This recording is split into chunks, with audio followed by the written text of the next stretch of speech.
आइए आज एक ऐसे सफर पर चलते हैं जो हमारी आंखों से तो पोशीदा है, लेकिन हमारी जिंदगी का हर लम्हा, हर सांस उसी पर टिका हुआ है।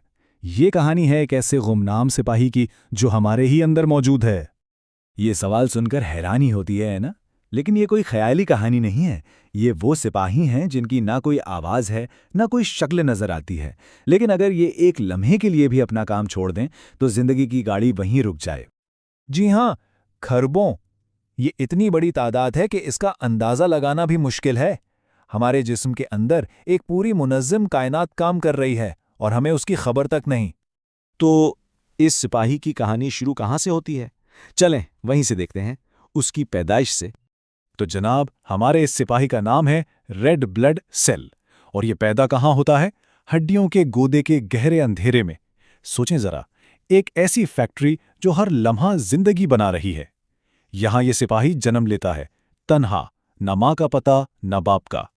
पैदा होते ही इसे उसका मकसद सौंप दिया जाता है।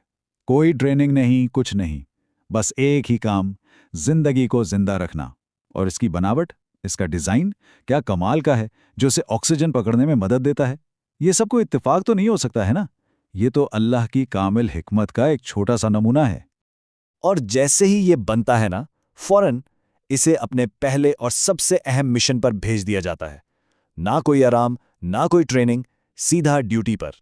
इसका मैदाने जंग है खून की ये नदी। एक ऐसी दुनिया जो कभी नहीं रुकती, हर वक्त बहती रहती है, जहां लाखों दूसरे खलिए भी अपने अपने काम पर लगे हुए हैं।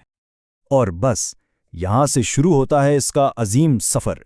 एक ऐसा सफर जो जिस्म के चप्पे चप्पे तक, हर एक कोने तक जाता है।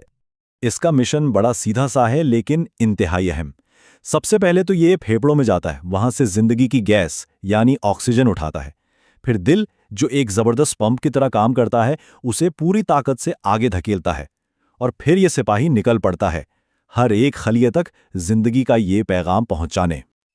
और कौन कौन इंतजार कर रहा है इसका? अरे भाई, सभी। दिमाग जो सोचता है, आंखें जो देखती हैं, दिल जो धड़कता है, पट्टे जो हरकत करते हैं, जिस्म का हर हर एक खुलिया बेसब्री से उसके आने का मुंतजिर होता है, क्योंकि उसके आने का मतलब है जिंदगी। लेकिन जाहिर है ये सफर इतना आसान भी नहीं है। रास्ते में खतरात ही खतरात हैं। कभी तो रास्ता बिल्कुल खुला होता है, बड़ी बड़ी शाराएं, लेकिन कभी कभी गलियां इतनी तंग हो जाती हैं कि इस नन्हे सिपाही को खुद को बिल्कुल निचोड़कर अपनी शक्ल बदलकर गुजरना पड़ता है। इसकी यही लचक है जो इसे कामयाब बनाती है। और सिर्फ यही नहीं, जहरीले मादे, बीमारियां, ये अनदेखे दुश्मन तो हर वक्त घात लगाए बैठे हैं। पर मजाल है जो ये सिपाही रुके या अपनी मंजिल से ध्यान हटाए। और ये रुकने का सोच भी नहीं सकता। क्यों? क्योंकि उसे पता है, अगर ये एक लम्हे को रुका तो कोई दूसरा खुलिया मर सकता है। जिम्मेदारी का ये एहसास इसे कभी थमने नहीं देता। लेकिन हर सफर का एक इख्तिताम होता है।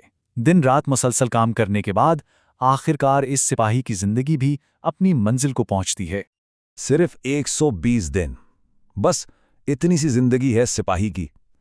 120 दिन की मुसलसल ड्यूटी, बना किसी छुट्टी, बिना किसी शिकवे के। और जब ये थक जाता है, कमजोर हो जाता है, तो जिस्म का अपना निज़ाम इसे बड़े एहतराम के साथ रिटायर कर देता है, तिल्ली और जिगर में। ये इसकी मौत नहीं, बल्कि एक शानदार सर्विस का बाइज्जत इख्तिताम है। और इस निज़ाम की खूबसूरती तो देखें, कुछ भी ज़ाया नहीं होता। इसके जिस्म के हिस्से रिसाइकल कर लिए जाते हैं ताकि उनसे सिपाहियों की नई खेप तैयार की हो सके। यानी एक की कुर्बानी हज़ारों की जिंदगी का सबब बनती है। तो इस पूरे सफ़र में इस खामोश सिपाही की जिंदगी में हमारे लिए एक बहुत गहरा, अनदेखा सबक छुपा है।